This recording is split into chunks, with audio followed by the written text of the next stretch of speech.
best. Welcome, future heroes, to the exciting world of nurses.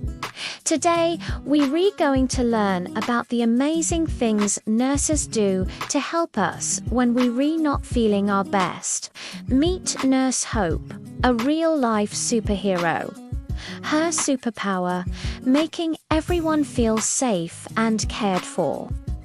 First up, let's talk about one of a nurse's most used tools, the bandage.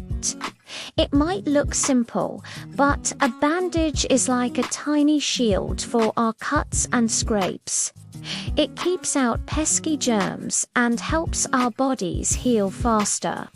Nurse Hope is an expert at applying bandages, making sure they're snug and comfortable.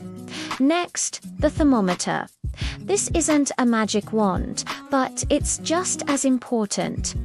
A thermometer tells us our body's temperature.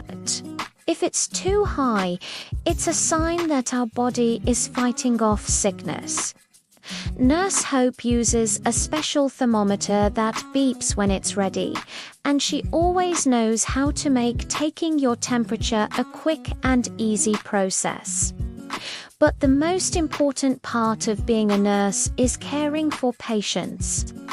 This means listening to them, making them comfortable, and giving them medicine if they need it. Nurse Hope is here to hold a hand, offer a warm blanket, or just share a smile. She knows that a little bit of kindness is the best medicine of all. So, the next time you see a nurse, remember that they are superheroes in disguise. They use their knowledge, their tools, and their big hearts to help us heal and stay healthy. And who knows, maybe one day you'll be a nurse superhero too.